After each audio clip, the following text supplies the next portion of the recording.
पहा, आज आपण एक छान प्रयोग करणार आहे. आपण घरामध्ये सुद्धा वेगवेगळे प्रयोग करतो बघा. या प्रयोगासाठी आपण काय घेतले? साधं आणि सोपं. काय रे? मेणबत्ती. हो की नाही? ही मेणबत्ती घेतली आणि हा ग्लास घेतलाय. काय घेतलाय? ग्लास आणि मेणबत्ती घेतली. आता काय करणार आहे बघा, मी ही मेणबत्ती पेटवणार आहे. धर बरं मेणबत्ती, कोणीतरी एक सांग. कोणताही प्रयोग करताना आपण मोठे माणसं जेव्हा जवळ असतील तेव्हाच करायचं असतं. बघा, काय केली ही मेणबत्ती? मी पेटवली. दिसती सगळ्यांना? हो. आता ही मेणबत्ती काय होती बरं? पगळली ना, बरोबर आहे. पण अजून काय होती ती? बरं, म्हणजे संपली. का बरं संपली? का संपली? पेटवली आणि ती काय झाली? उष्णतेमुळं बरोबर आहे, खाली पगळली. मग आता किती साल आपल्या घरामध्ये आपण मेणबत्ती लावतो? लावतो. कधी लावतो बरं? उजेड नसल्यानंतर, अंधार असला की आपल्या घरी उजेड पडण्यासाठी लावतो. आता बघायचं आपण छान प्रयोग करूया. ही मेणबत्ती आपण ठेवली समोर, या इकडं टेबलकडं. आता बघा, दिसते सगळ्यांना? मेणबत्ती काय होतीये? जळती. मेणबत्ती काय होतीये?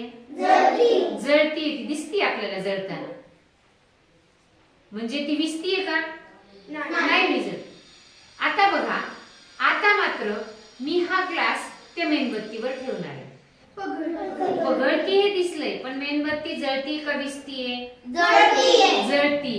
बरोबर आहे. आता ही मेणबत्ती आपण, तुम्हाला जळताना दिसती छान. आता काय करणार आहे बघा, मी गंमत कशी होणार आहे. दिसती मेणबत्ती? कशी दिसतीये? जळताना दिसती सगळ्यांना?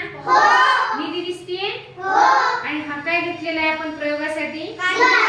काचेचा ग्लास. ग्लास कोणताही घेतला तर चालतो, पण या काचेच्या ग्लासामधून आपल्याला तो प्रयोग सिद्ध होताना दिसणार आहे. तरी सुद्धा याला डिझाईन आहे बघा, प्लेन असं अजून छान. आता मी हा ग्लास या मेणबत्तीवरती पालथा ठेवणार आहे. आता बघत राहा, काय झालं? मेणबत्ती विझली. आणि जेव्हा ग्लास बाहेर होता, फक्त मेणबत्ती पेटत होती, तेव्हा ती काय होत होती? जळत होती. असं का बरं झालं असेल सांगा? हा प्रयोग केलाय आपण, सांगा मला.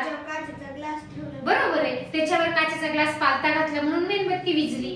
पण का विझली असेल सांगा मला? बरोबर आहे, सांगा. तुम्हाला जे वाटतं ते सांगायचं. ग्लास ठेवला म्हणून ते आधी त्याला हे नव्हतं ना, काय म्हणते, ग्लास ठेवला म्हणून ते विझली. ग्लास ठेवला म्हणून विझली, बरोबर आहे. पण आणखी लक्षात घ्या, हा विज्ञानाचा प्रयोग आहे. विज्ञानाचा प्रयोग आहे. छोटा असेल तर त्याचे परिणाम मोठे कसे आहेत बघा. मेणबत्तीला जळण्यासाठी सुद्धा ऑक्सिजनची गरज असते. जेव्हा मेणबत्ती अशी होती तेव्हा ती जळत होती का? तर हवेमधील ऑक्सिजनमुळे ती जळत होती. हवेमध्ये काय होता? हवेमध्ये अनेक वायू आहेत, त्यामध्ये ऑक्सिजन हा वायू आहे, तो ज्वलनासाठी मदत करतो. आता हिला आजूबाजूला ऑक्सिजन आहे म्हणून ही जळतीये.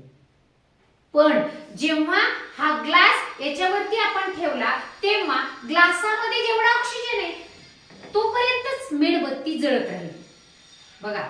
जोपर्यंत, आता बघा, या मेणबत्तीला असं ठेवल्यानंतर जोपर्यंत याच्यामध्ये ऑक्सिजन आहे या ग्लासामध्ये, तोपर्यंतच ही मेणबत्ती जळत राहणार. आता या ग्लासामधील ऑक्सिजन संपलाय, तेव्हा ही मेणबत्ती विझली. ऑक्सिजन हा ज्वलनशील वायू आहे. म्हणजे या मेणबत्तीला जळण्यासाठी कशाची गरज होती?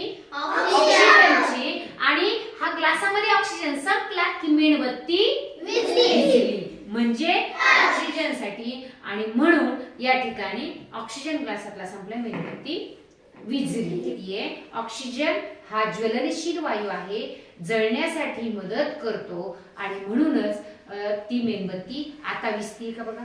नाही विझत आहे. म्हणून आपल्याला लक्षात आलं पाहिजे की मेणबत्ती जेव्हा ग्लास ठेवला तर त्यावरती ग्लासामध्ये जेव्हा ऑक्सिजन संपतो तेव्हा मेणबत्ती विझते. जळते कशामुळे मग आता मेणबत्ती? ऑक्सिजन मदत करतोय. बरोबर आहे, छान. म्हणजे प्रयोग समजला?